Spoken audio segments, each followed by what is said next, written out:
अभी हमने infectious causes देख लिए हैं, अब हम देखने चलेंगे नॉन इन्फेक्शियस कॉजेज़ को। नॉन इन्फेक्शियस कॉजेज़ के अंदर सबसे पहले तो हो सकता है पेरिफेरल वर्टाइगो।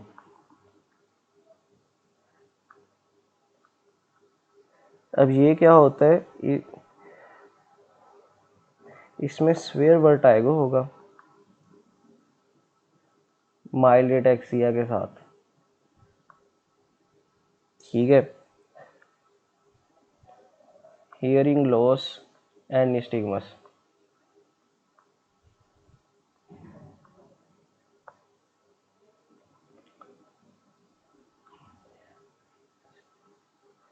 अभी हम ना डिफरेंशियल्स को टच कर लेते हैं, डिटेल्स में नहीं जाते। मीनियर डिजीज़ के अंदर ये हो सकता है बिनाइन प्रोक्सिमल पोजिशनल वर्टाइगो के अंदर हो सकता है।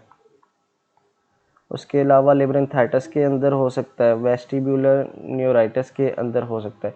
अच्छा, ये जो चीज़ें मैंने बताई हैं ना, ये तो हेड एंड नेक के सिस्टम, हेड एंड नेक में जो हमारा ईयर है ना, उससे ये रिलेट करती हैं। अगर अब नॉन इन्फेक्शियस कॉजेज़ के अंदर हम कार्डियोपल्मोनरी सिस्टम में देखें तो कौन सी चीज़ कॉज कर सकती है, एमआई इंड्यूस कर सकता है नोजिया एंड वॉमिटिंग। जीआईटी सबसे इम्पोर्टेंट, क्योंकि मेन सिम्टम ये जीआईटी का है, तो ये गर्ड सबसे पहले आ गया, ठीक है। Peptic ulcer disease, acute gastritis, ये सारी चीज़ें नोजिया एंड वॉमिटिंग कॉज कर सकती है। गैस्ट्रिक आउटलेट ऑब्स्ट्रक्शन, ठीक है। गैस्ट्रोपरेसिस हो सकता है। राइटिंग आप लोगों ने समझ लेनी है खुद ही, साथ साथ अपने नोट्स बनाते रहें। बोवल ऑब्स्ट्रक्शन के अंदर हमें पेशेंट प्रेजेंट कर सकता है। उसके बाद मिजेंटेरिक एस्कीमिया हो सकता है, जो पेशेंट प्रेजेंट कर सकता है हमें नोजिया एंड वॉमिटिंग के साथ। क्रोनिक कंडीशन हो तो भी प्रेजेंट कर सकता है क्रोनिक। उसके बाद इंटरसेप्शन, ठीक है। अब माल रोटेशन हो गई है गट की, तो हमारा पेशेंट नोजिया एंड वॉमिटिंग के साथ प्रेजेंट कर सकता है। आईबीडी आईबीएस के साथ प्रेजेंट कर सकता है। एक्यूट पैंक्रियाटाइटिस, बाइलरी कोलिक और नॉन इन्फेक्शियस हेपाटाइटिस। अच्छा, ये सारी वो डिजीज़ हैं जो non infectious nausea and vomiting की काजेज़ हैं। जीआईटी के देखें आप लोग कितनी ज़्यादा, 1 2 3 4 5 6 7 8 9 10 11 12 13 14 डिजीज़ ऐसी हैं जो नॉन इन्फेक्शियस कॉज कर सकती हैं नोजिया एंड वॉमिटिंग की। हमें इन सारों की हिस्ट्री एंड डिटेल आगे पता होगी तो हमें पता चलेगा कि ये कॉज क्या है नोजिया एंड वॉमिटिंग की।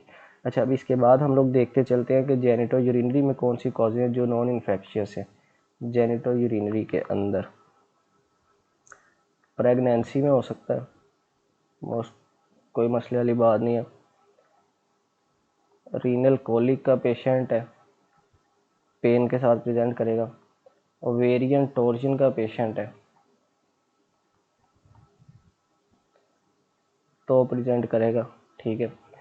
और मेल है तो टेस्टिकुलर टॉर्शन।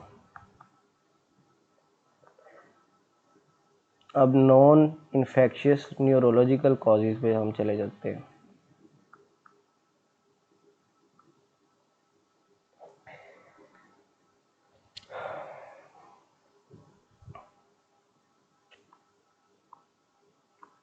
माइग्रेन के साथ आया है पेशेंट तो प्रेजेंट कर सकता है। क्लस्टर हेडेक्स, उसके अलावा ब्रेन ट्यूमर है, नोजिया एंड वॉमिटिंग हो सकता है। हेमरेज कोई भी है, एपिड्यूरल है, सब ड्यूरल है या इंट्रासेरिब्रल, तो पेशेंट प्रेजेंट कर सकता है नोजिया वॉमिटिंग के साथ with other symptoms. Ischaemia, hydrocephalus, seizures के साथ पेशेंट है तो पेशेंट प्रेजेंट कर सकता है। इसमें मैं आपको ना इन शॉर्ट लिखते हैं तो टाइम ज़्यादा लंबा लग रहा है, तो मैं आप लोगों को बता देता हूँ, आप लोग ने वीडियो स्लो करके देख लेना है। ठीक है, मैंने अपने नोट्स बनाए हुए हैं।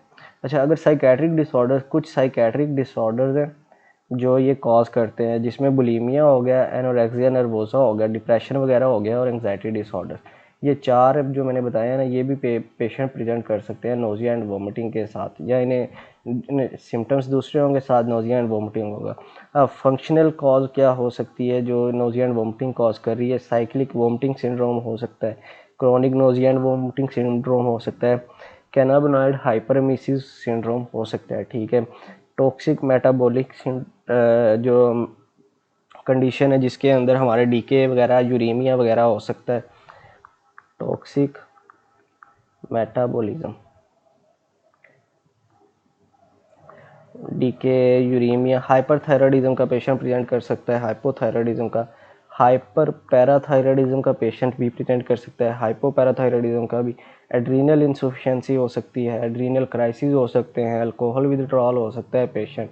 अच्छा, और कुछ ड्रग्स होती हैं जो हमारे जो पेशेंट्स प्रेजेंट करते हैं, जिन्होंने कहते हैं कि हमने ड्रग ली है तो उसके बाद हमें नोजिया एंड वोमिटिंग हो सकता है, जिसमें एंटी माइक्रोबियल्स हो सकते हैं, पेन किलर, कुछ पेन किलर्स कर सकती हैं, कार्डिक ड्रग्स कर सकती हैं, एंटी कन्वल्सेंट्स कर सकती हैं। अच्छा, एंटी पार्किंसंस जो ड्रग है ना, वो भी अक्सर कॉज कर देती हैं। एंटी डिप्रेसेंट के जो पेशेंट है वो भी कह सकता है कि मुझे नोजिया एंड वोमिटिंग हो सकते हैं। OCPs, ओरल कॉन्ट्रासेप्टिव जो हम लोग यूज़ करते हैं पिल, वो भी कॉज कर सकती हैं। उसके बाद निकोटीन पैचेस, आजकल के ये जो लड़के यूज़ कर रहे हैं वीलो वगैरह, निकोटीन पैचेस, उन्हें भी नोजिया एंड वोमिटिंग हो सकता है। ठीक है, ये बहुत ज़्यादा मतलब कि पेशेंट को ना बाद में उल्टियाँ आना शुरू हो जाती हैं, जैसे फर्स्ट टाइम ट्राई करते हैं, सेकंड टाइम, थर्ड टाइम, तो ये इस तरह बॉडी रिस्पॉन्ड करती है, तो फिर उनका दिल बुरा होना शुरू हो जाता है।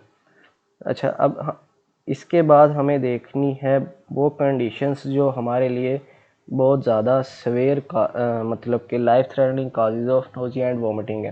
ठीक है ना, ये कंडीशंस होंगी, कुछ डिजीज़ ऐसी हैं जो हमने समझनी है कि ये वो कॉजेज़ हैं जो हमारे लिए लाइफ थ्रेटनिंग है, जहाँ पे हमने फ़ौरन रिस्पॉन्ड करना है। ठीक है, और पेशेंट को रिससिटेट करना है। तो वो अभी हम देखते हैं नेक्स्ट वीडियो के अंदर।